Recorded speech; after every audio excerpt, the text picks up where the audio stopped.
And then once me and my friend picked up, I left the halfway and I went to a different one.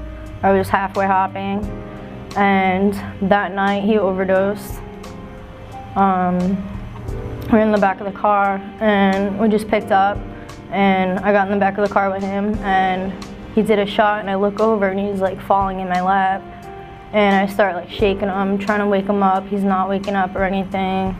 I was like pouring water on him and stuff, trying to wake him up, and he wasn't breathing or anything. I was doing CPR on him, and eventually we took him to the hospital because, you know, sometimes you black out and you come back a couple minutes later, but I could tell he wasn't gonna come back.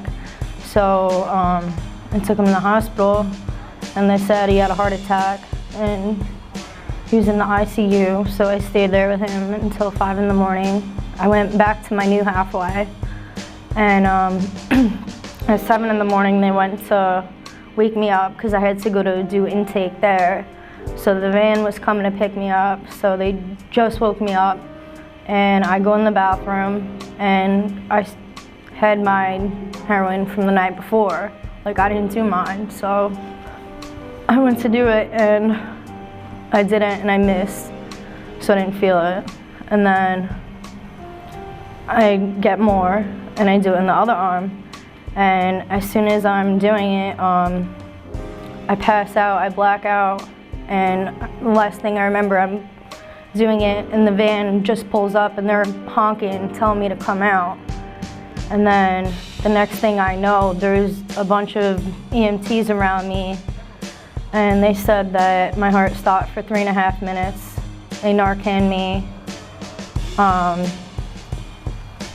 which reverses overdoses.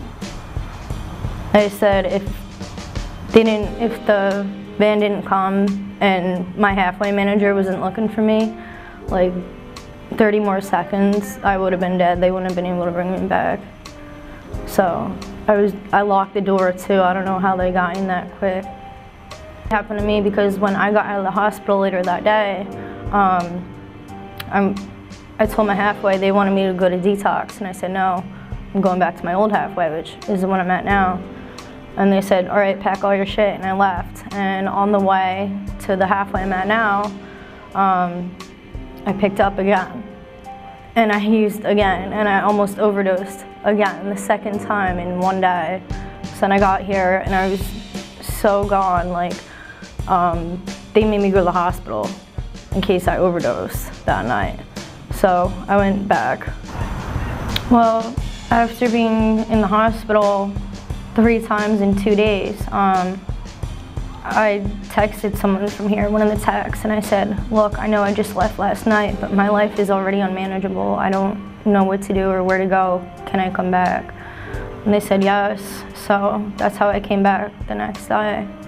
And then when I was back here, I slept here for one night, and I woke up the next morning and I was so sick. I was shaking, my whole body hurt, I had cold sweats, I was in so much pain, and they thought I was just detoxing really bad. And I said no. I used for 2 days, and I feel like I'm coming off heroin for 3 years again, like when I first got down here.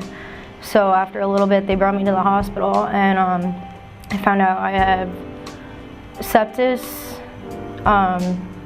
I got an infection in my blood from using. They said it's probably from maybe using like dirty needles or something. I just got an infection in my blood, so that made me really sick. I was in the hospital for 3 days on IVs the whole time. I couldn't move. I was just really sick. So I'm taking antibiotics right now. I'm still feeling it, like I still feel sick in the morning when I wake up. I still don't feel like all the way myself yet. I'm still really tired. I'm just exhausted. You know, they say when you go back out, it just gets worse and worse. And I didn't believe it because I've never relapsed before, but I've never had that bad of an experience until like the 3 days I was using. I only used for 2 or 3 days, and that was like the worst experiences I've gone through.